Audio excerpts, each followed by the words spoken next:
Oh,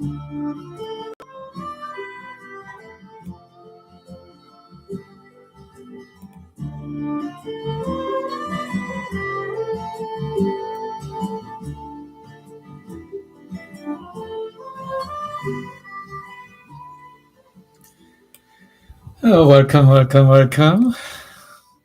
We are in Reflections with the Course in Miracles, and we have today a theme as it is given us through that part where we left it the last time in the end of chapter 2, which is the theme about the last judgment.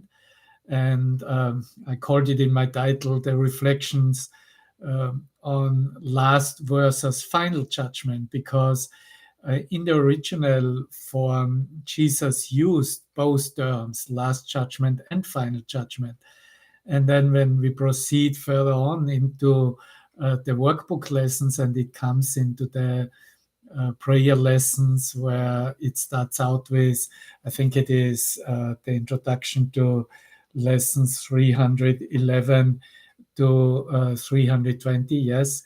And he gives then a couple of paragraphs the answer, what is the last judgment? And of course, we all come, those who are raised, but maybe not just raised Christian and particularly Catholic, have a clear definition about the last judgment. And it hasn't just only to do with wonderful paintings of Michelangelo or however we find it in our museums. It has really something to do with a threat connotation in our mind that we would need to face a condemnation, a judgment of condemnation by God himself. And this is how we understood it, or how we understood the teachers as they presented it throughout a long, long time.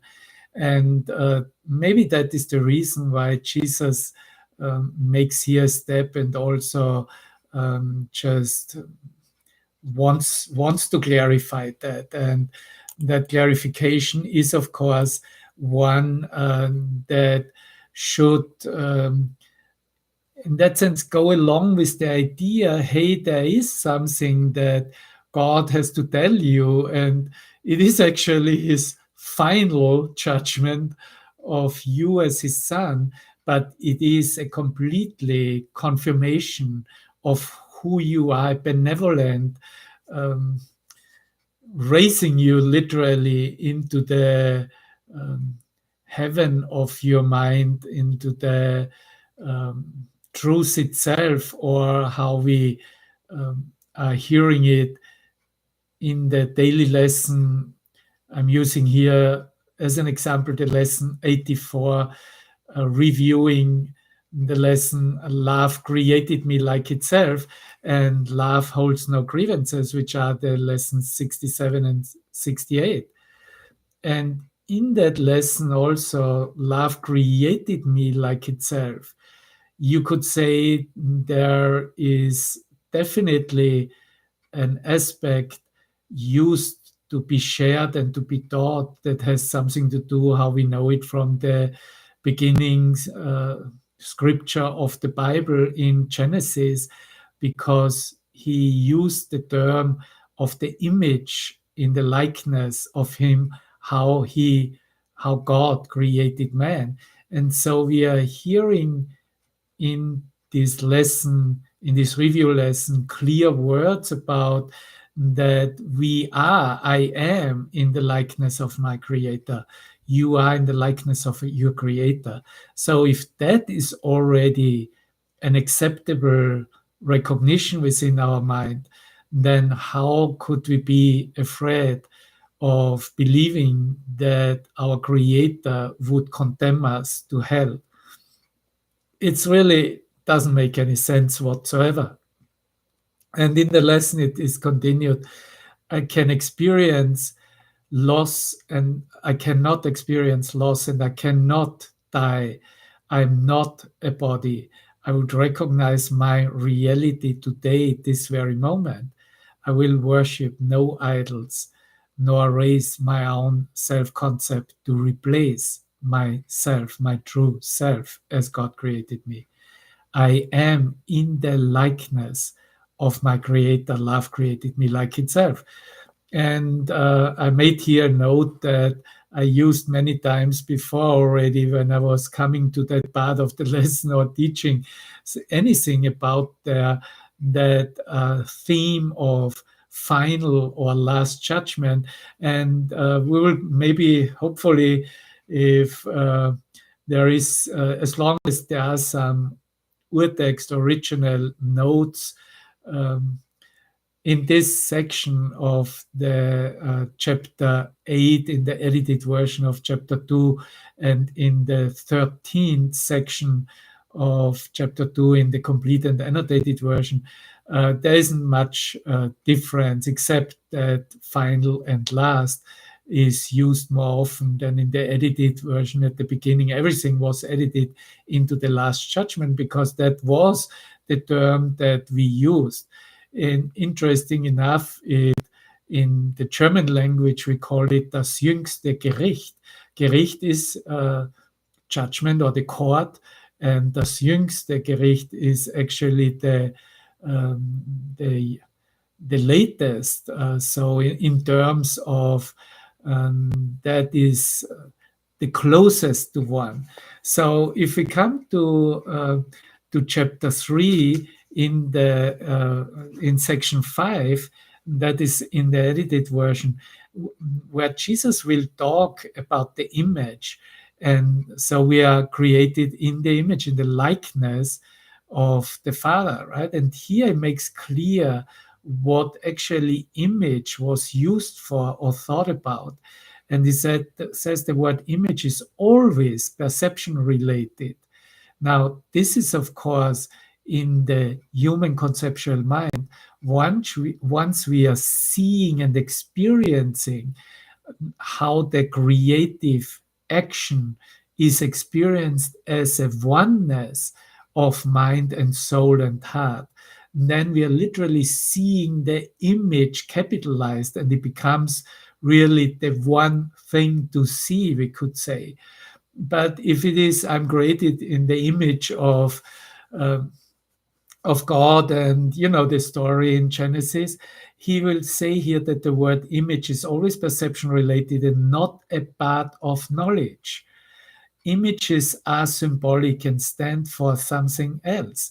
The idea of changing your image recognizes the power of perception, but also implies that there's nothing stable to know. And how many times is a human being drawn to, it's part of the self-expression, isn't it, to change one's own image, maybe every day, by putting on different clothes, by putting on whatever cream cosmetics, or even having a cosmetical surgery. Well, how about changing one's image? And what we need to know is it's about, on the perceptual level, perception related, and recognizes the power of perception, but also implies that there's nothing stable to know. So it is far away still from knowledge itself. And that's why this course will help us to arrive at knowledge itself, which is really only about the thought and the recognition in the mind, and no longer about making an image or the perception of the world real, or including giving it any value that would mean something in particular, something special.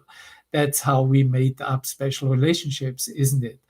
And so we are learning now how to undo that and remember what is the essence and the core of every image and literally let go or deny completely anything that tries to sell us a limited meaning, or let's say a value that is not representing the entirety. And that doesn't mean that we shouldn't enjoy ourselves in putting on cosmetics or whatever, change of the appearance, and that we wouldn't be bad or make ourselves part of that, or choose to experience ourselves in that. But let's always remember, those are really personal notions in the mind that are basically pushing the mind to the experience of its undoing, and therefore towards the experience of a complete letting go, of no longer choosing to see it, of no longer believing in its reality and existence. And that's, of course, all we know it in any way what this course is teaching about and is about. And yeah, those of you who are here with me and are already with a full let's say, use or practice of these lessons, and have dedicated themselves for a certain time period to this change of mind, of course, it would be kind of praying to the choir. But on the other hand, if there's one brother showing up who has never heard about A Course in Miracles, he might not have heard about these ideas as they are offered by Jesus Christ Mind now. And so maybe that might be something completely new to see. Okay, this last judgment had really absolutely nothing to do with an idea of threat or being condemned, but with a blessing. And later on, as I already mentioned it in the second part of the workbook lessons, where he gives in a couple of paragraphs the answer to the question, what is the last judgment? He uses again last judgment and final judgment. Actually, he uses more final judgment than last judgment, because it is the last thing, you could say, the final idea that we are receiving in our conceptual mind for a complete acknowledgement and confirmation who we are. And therefore we receive then these words, as he puts it there so beautifully. This is God's final judgment. You are still my holy son, forever innocent, forever loving, and forever loved, as limitless as your creator, and completely changeless and forever pure. Therefore awaken and return to me. I am your father, and you are my son. Thank you.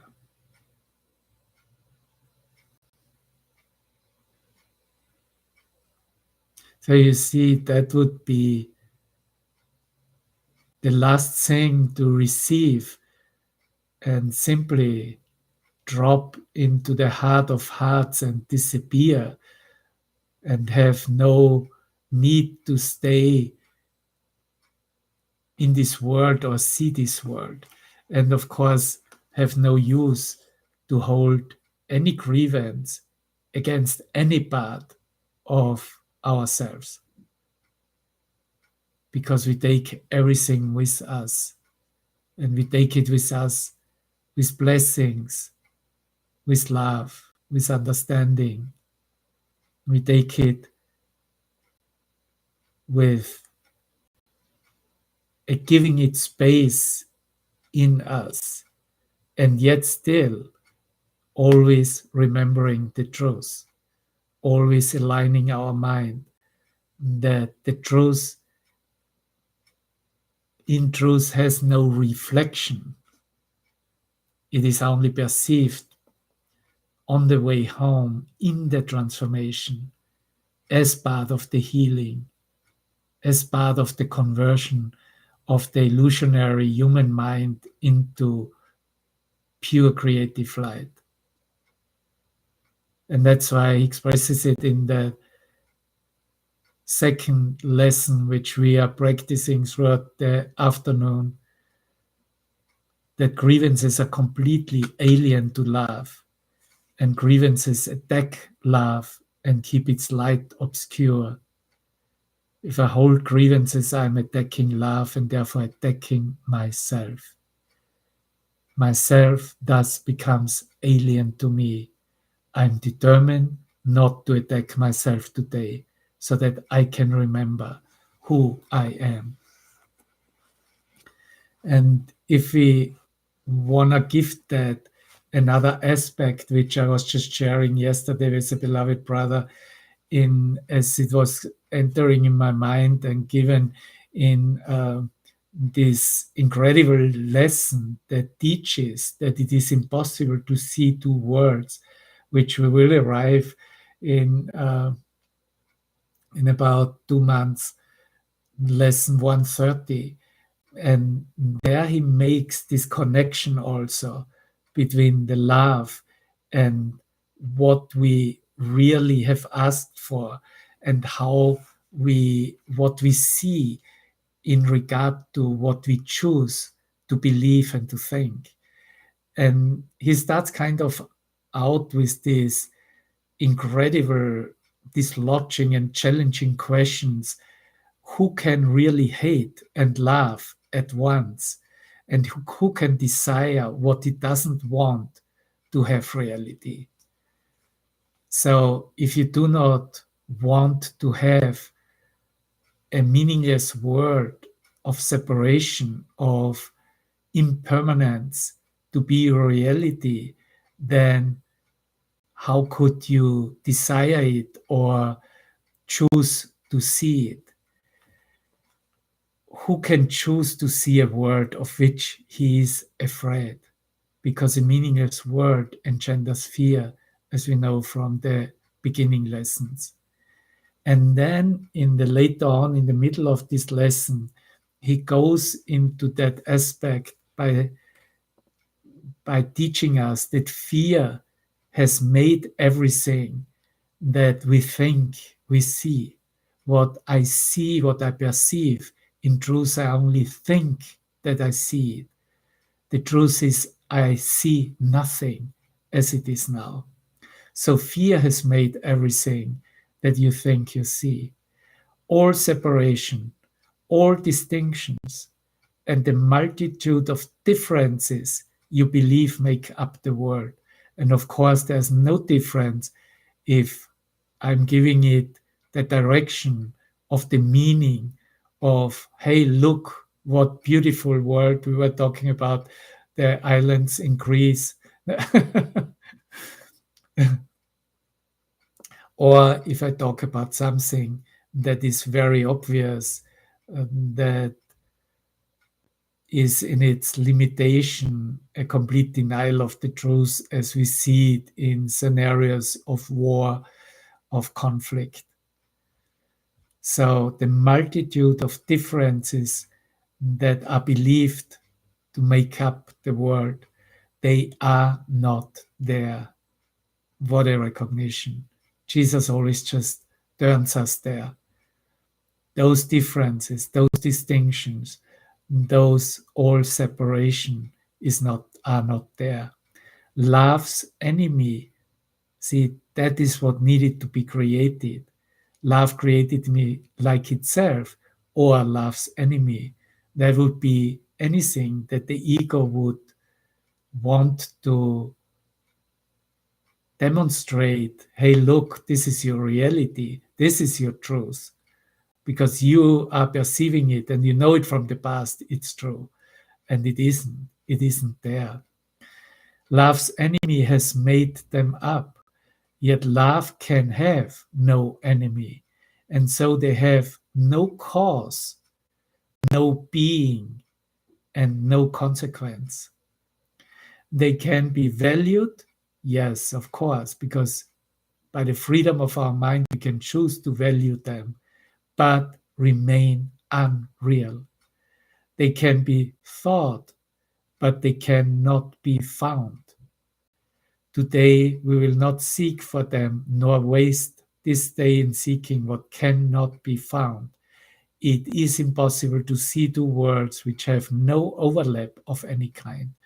And this is what the master teacher is always demonstrating and bringing into his teaching, that what the creative love and light represents in us, what we are, what we know of ourselves to be, has really nothing to do with any of what is perceived in the conceptual mind.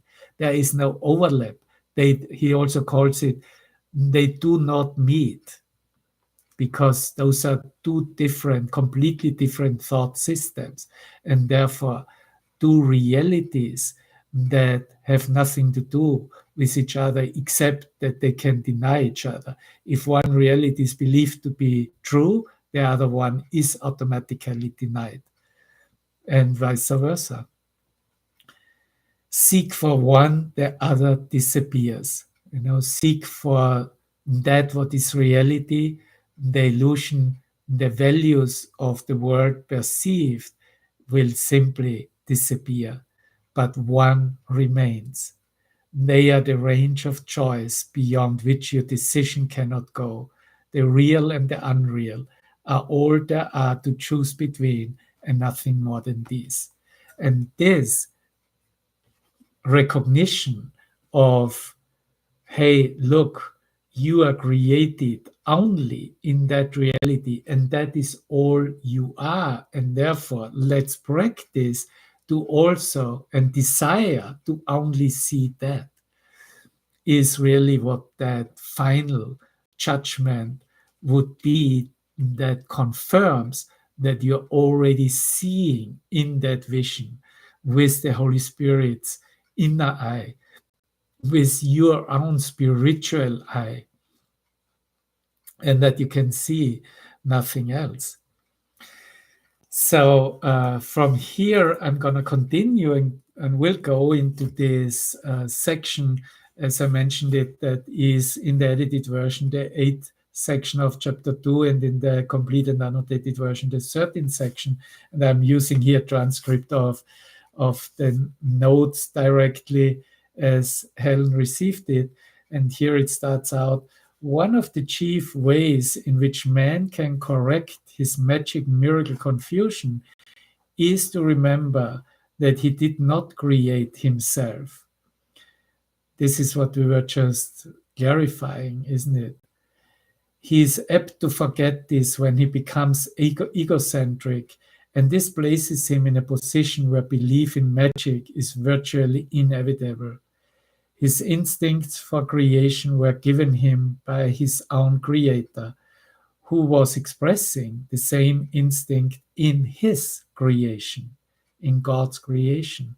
Since the creative ability rests solely in the mind, everything which man creates is necessarily instinctive.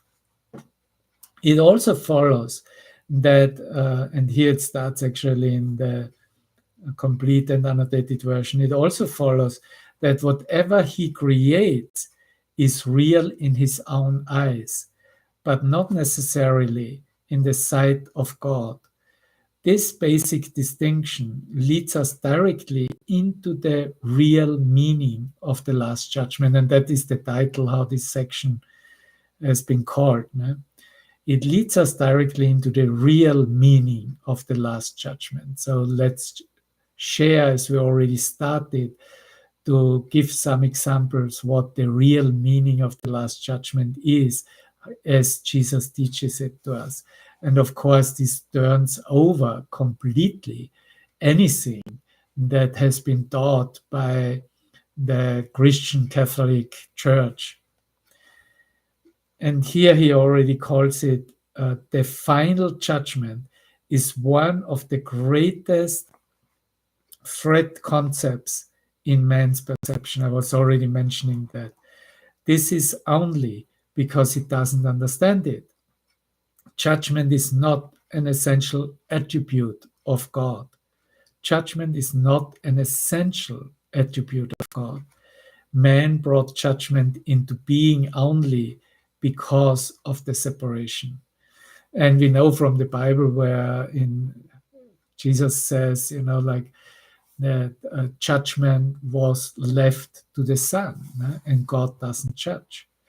God himself is still a God of mercy.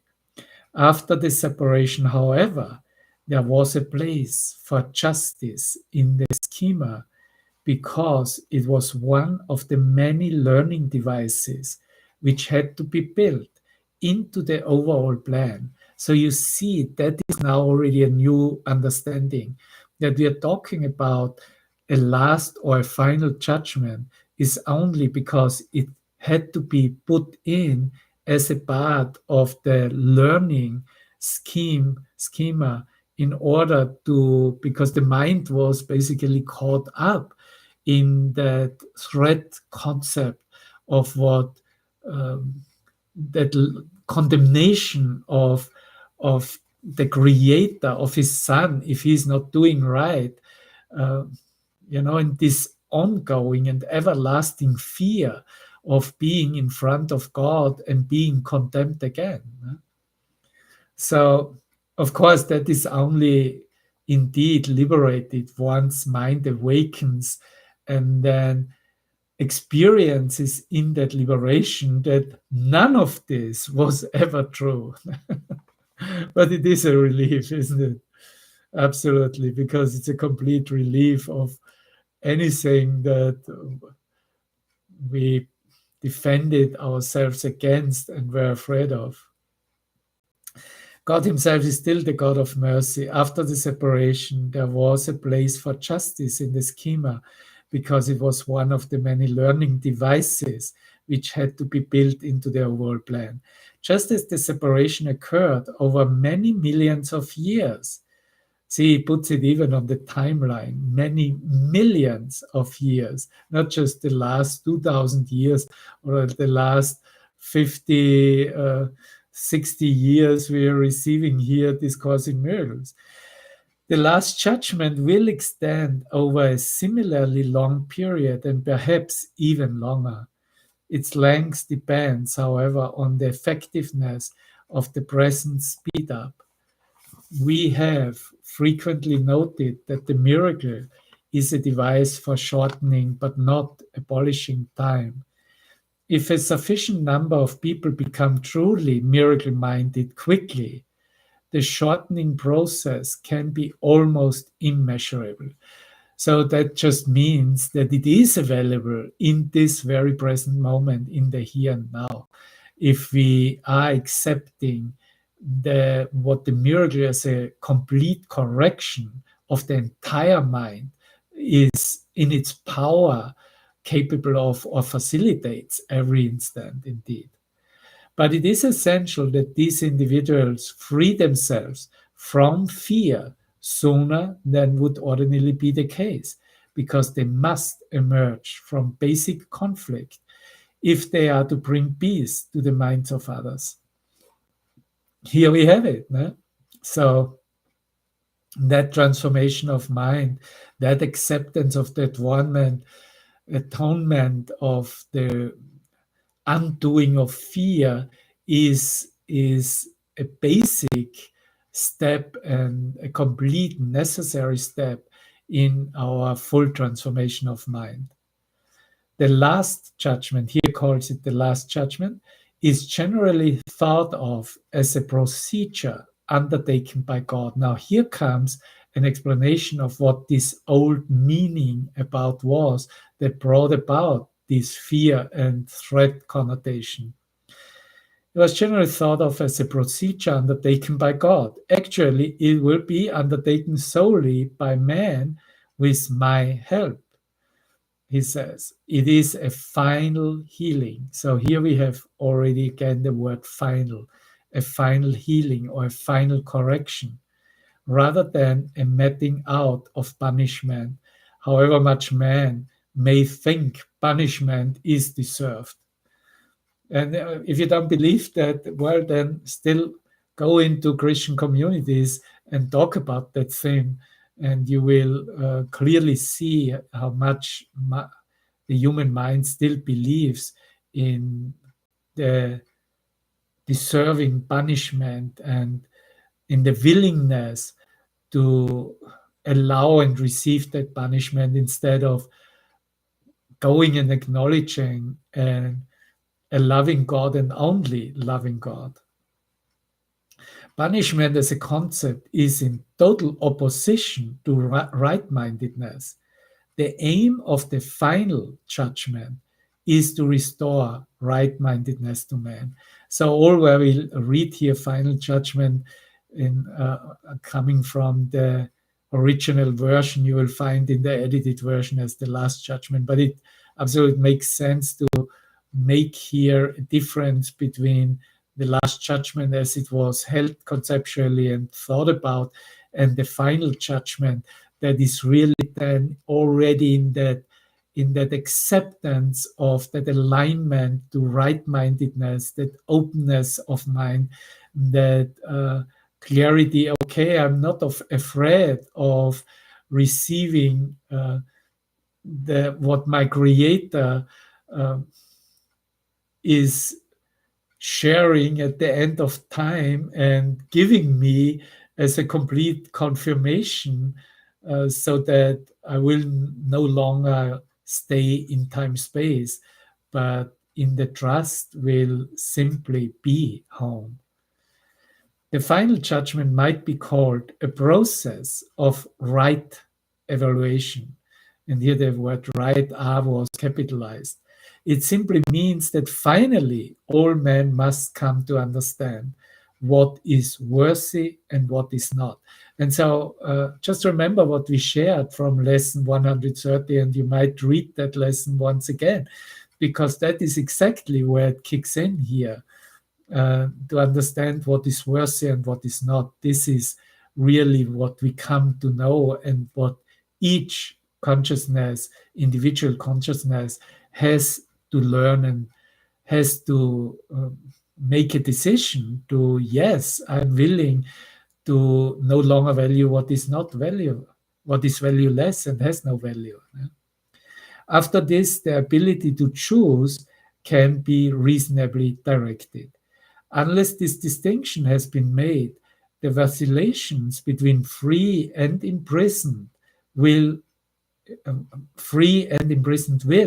cannot be continued.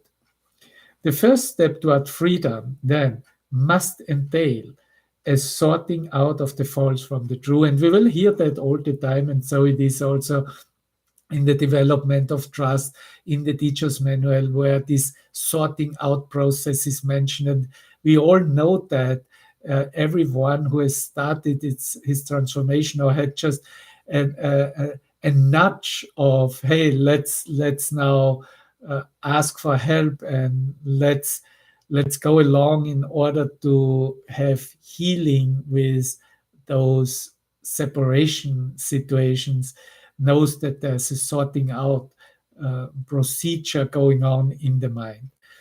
So he calls it here again the sorting out of the false from the true. This is a process of division only in the constructive sense, and reflects the true meaning of the apocalypse. Interesting, isn't it? He dictated to hell apocalypse with A capitalized also. It was a term that would, in that sense, stand for a meaning of divine recognition, let's say. So a process of division between the false and the true has to be understood in a constructive sense, not in the sense of something is going to be taken away and now the mind would need to suffer loss. That is how it is interpreted by the ego. It reflects the true meaning of the apocalypse. Man will ultimately look upon his own creations and will to preserve only what is good, just as God himself once looked upon what he had created and knew that it was good. So this is, as I mentioned it at the very beginning, how we hear it in the Genesis 1 at the beginning of the Bible. And it was good, he said. At this point, the will begin to look with love on its creations because of their great worthiness. The mind will inevitably disown its miscreations, and having withdrawn belief from them, they will no longer exist. And this is what you can read again in lesson 130. It only exists as long as the meaning is still held, upheld, and uh, placed there and chosen, okay, according to that belief system, I want to experience myself, or I want to see this as myself or as a reflection of myself. But if the mind really understands that this was not really creation but miscreation, and it is disowned, he uses the words, or we just let that go, we just don't hold that up anymore, we don't give that any value anymore, we withdraw the belief from them, and so they will no longer be there to be seen, they will no longer exist, because they have no source, they have no cause, they have no substance. The term last judgment is frightening, not only because it has been falsely projected unto God, falsely projected, you hear that? But also because of the association of last with death. This is an outstanding example of upside down perception. Actually, if it is examined objectively, it is quite apparent that it is really the doorway to life. No man who lives in fear is really alive. Say, I love it. I love it. But if we realize that, no man who lives in fear or who brings that last idea of the last judgment together with death and projects that on God isn't really alive, means he is dead. Right? That is what death is or means. It is really dead to the creative thought. It is dead to what is alive and all around and all the time, and cannot die. Life has no end in death. His own final judgment cannot be directed toward himself, because he is not his own creation. He can apply it meaningfully and at any time to everything he has ever created, and retain in his real memory only what is good. This is what his own right-mindedness cannot but dictate. Last sentences of this section, and then we'll leave it for today. The purpose of time is solely to give him time to achieve this judgment, to achieve the final judgment, as we were sharing, the acceptance of our wholeness, of our complete innocence, of our guiltlessness, of our sinlessness, of what, see, God created his son in his likeness. This is, we already had that. It has to be understood in his like quality. That means the son is of the same quality as the father. So all these learning devices, as this idea of the last and final judgment serve within the transformation of mind, are only put in place in order to come to the clarity what we are in truth. It is his own perfect judgment of his own creation. When everything that he retains is lovable, there is no reason for any fear to remain in him. This is his part in the atonement. So this is when we speak about how it comes about in the Son of God. Yeah. So to achieve this final judgment is his own perfect judgment of his own creation. And when everything that he retains is lovable, there is no reason for any fear to remain in him.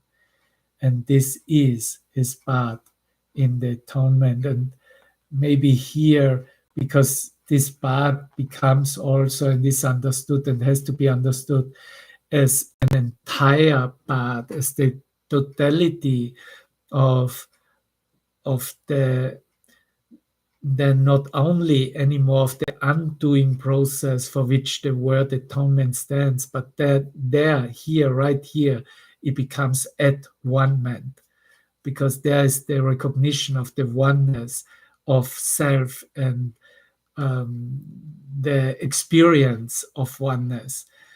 And then, of course, that's why it is capitalized. Here it is just capitalized. And that's why I will read it at one man.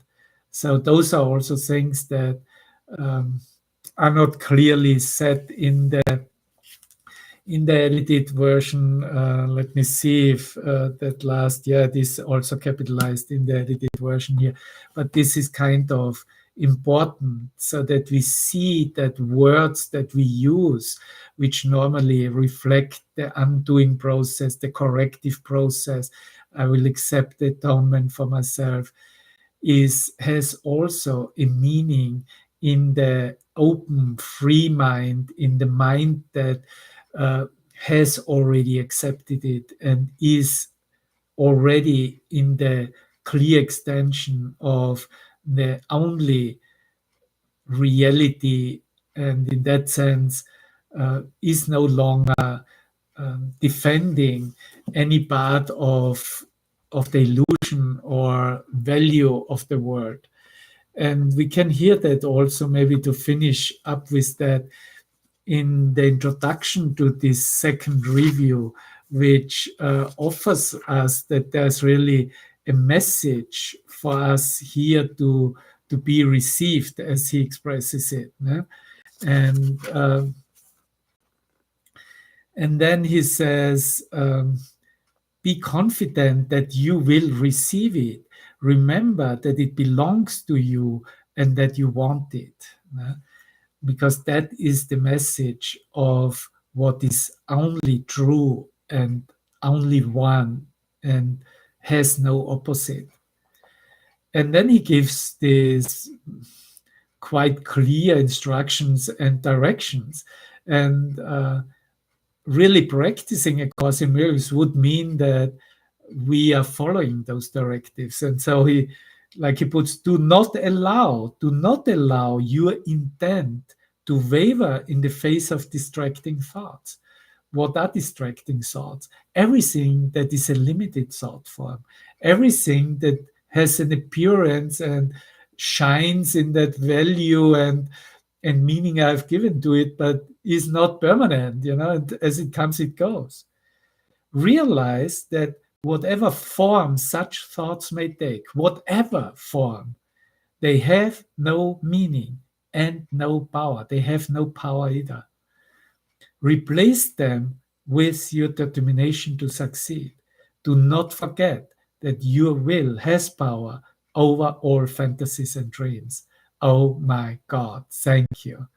Trust it to see you through and carry you beyond them all.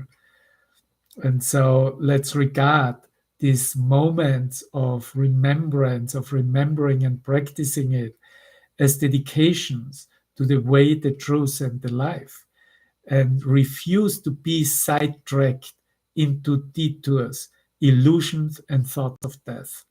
You are dedicated to salvation. Be determined each day not to leave your function unfulfilled.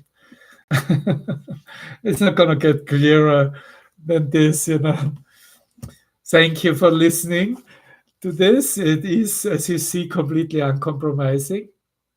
And it's just a reminder that the tendency in the human mind to justify limited thought form and illusions by following those directives clearly seen and no longer followed up. It's in that sense, I can say I'm no longer deceiving myself with the beauty meanings or whatever meanings that I like within the human experience, and maybe still use and entertain, but I'm following these instructions, and that means I'm withdrawing completely all value that I have given to any image, because any image is on that level just perception related, and will it can only offer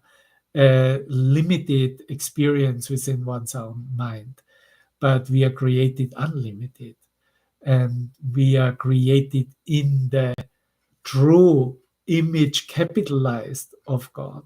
So there's nothing to see with the eyes. There's nothing to perceive here that would be temporary. It is really just seen with the spiritual eye, in the mind, through the mind, as creative thought itself. And with that, I thank you, I bless you, I love you, and go through your day now in your dream images and see how you, looking at those beautiful things, can remember that you really don't want them anymore, because you already have realized their limited nature, and you have suffered of that limited nature, no matter how joyful for a moment maybe um, they were experienced on a personal level. So here we go, and let's just join for a moment in that quietness and just go out from here.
Thank you. Bye.